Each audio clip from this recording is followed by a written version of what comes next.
Iniciamos con el análisis de este circuito, que va a ser por medio de ley de mallas debido a que tenemos una fuente de tensión.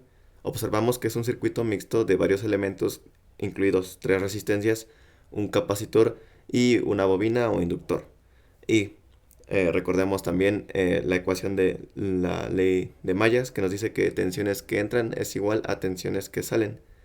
A su vez, la tensión de la resistencia es igual a la resistencia en ohms por la corriente de esa misma resistencia.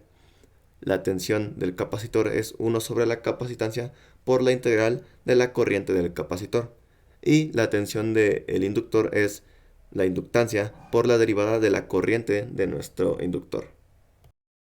Ahora, como estamos con ley de mallas, definimos nuestras direcciones de corriente de la corriente 1 y, siguiendo su dirección, ponemos el más menos en cada uno de los componentes, que es resistencia 1 y capacitor.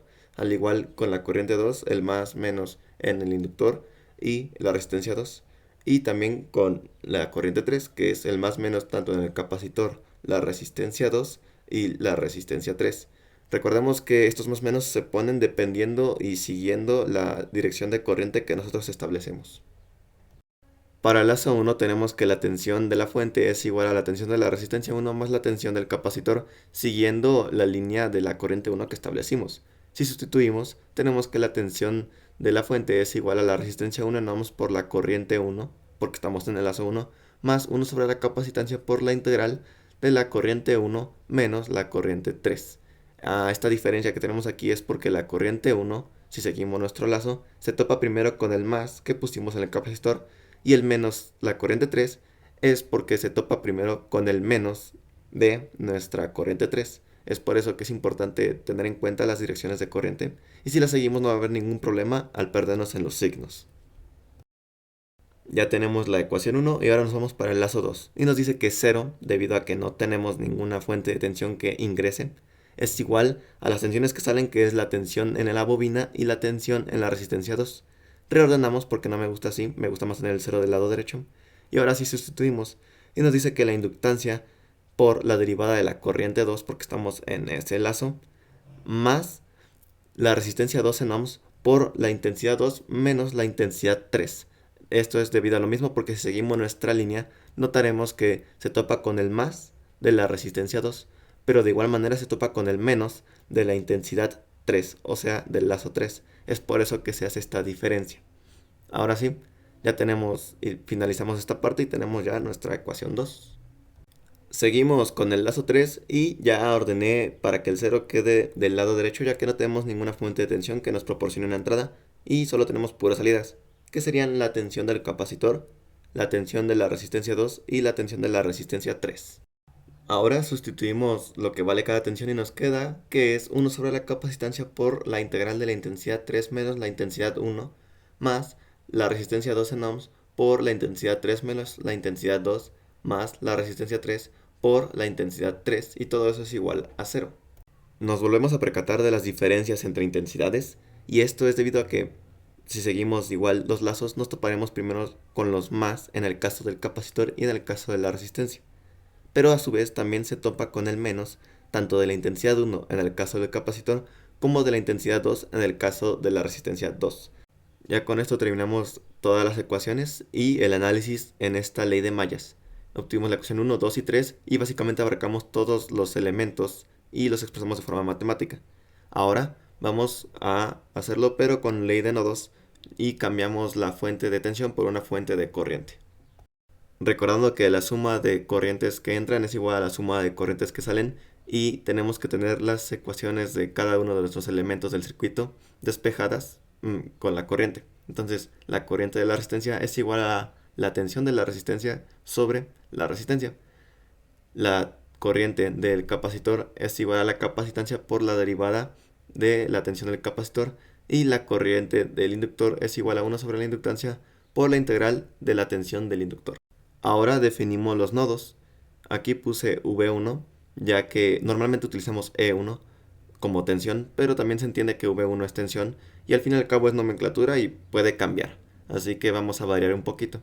Y ahora sí, definimos V1 de T, V2 de T, V3 de T y V4 de T, donde se encuentra la Tierra, así que V4 es igual a 0.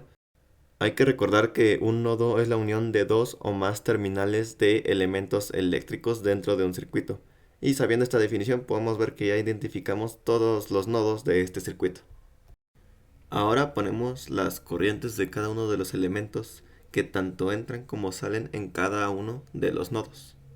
Iniciando con la corriente de la resistencia 1 que viaja de V1 hasta V2. Después la corriente del inductor que viaja de V2 hasta V3. Luego la corriente de la resistencia 2 que viaja de V2 hasta V3. La corriente del capacitor viaja de V2 a V4 y la corriente de la resistencia 3 viaja de V3 hasta V4. Así ya tenemos localizadas las direcciones de cada uno de los elementos, siguiendo la lógica obviamente de cómo entran y salen en cada uno de los nodos.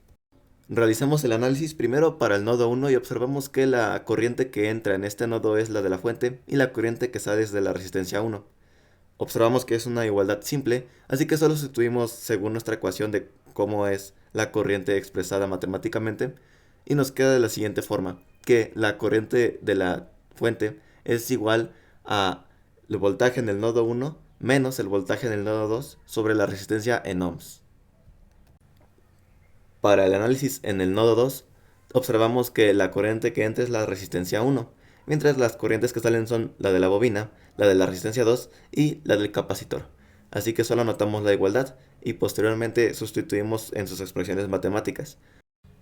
Y la expresión nos queda de la siguiente manera. La corriente de la resistencia 1, que ya habíamos descrito previamente, es igual a 1 sobre la inductancia por la integral del voltaje 2 menos el voltaje 3, más la capacitancia por la derivada del voltaje 2 menos el voltaje 4, más el voltaje 2 menos el voltaje 3 sobre la resistencia 2. Ya terminamos con el análisis en el nodo 2. Hay que destacar que hacia donde vaya la corriente siempre va a ser negativo, mientras que donde inicia es positivo. Es por eso que siempre anotamos de V2 hacia donde se dirige hacia V3, entonces es negativo V3. De V2 hacia donde se dirige a V4, entonces se pone negativo. Y así con cada uno de los elementos para hacer un análisis rápido de lo que estamos realizando. Continuamos con el nodo 3 y observamos que las únicas corrientes que entran son la corriente de la bobina y la corriente de la resistencia 2. Y la corriente que sale es la corriente de la resistencia 3. Anotamos las igualdades y sustituimos sus expresiones matemáticas, quedándonos que es 1 sobre la inductancia por la integral del voltaje 2 menos el voltaje 3 más el voltaje 2 menos el voltaje 3 sobre la resistencia 2. Todo esto es igual al voltaje 3 menos el voltaje 4 sobre la resistencia 3. Y ya terminamos la expresión matemática de nuestro último nodo y en general terminamos todas las expresiones de este sistema, ya que pues tenemos todos los elementos representados en todas las ecuaciones, así que podría decirse que ha sido finalizado todo esto. Ahora, realizando un breve resumen de lo que vimos, por ley de mallas, observamos que todas nuestras ecuaciones están en función de la corriente, ya que todo aparece en forma de corriente. Todas las expresiones matemáticas están en forma de corriente, mientras que la de ley de nodos está en función de la tensión, porque todas las representaciones matemáticas siempre aparece la tensión de V1, V2, V3 y V4. Así que a esta forma de expresión se le llama en función de. Y como reto les voy a dejar que me dejen expresado este mismo circuito en función de las cargas eléctricas. Las cargas eléctricas es otro tipo de representación que tenemos también en los circuitos eléctricos. Y aquí les dejo una breve expresión para que se guíen de cómo obtener las ecuaciones. Y ya en la siguiente clase observaremos el resultado de cómo queda, pero brevemente nada más diciendo, este es el resultado y ya. Y más o menos cómo se hizo.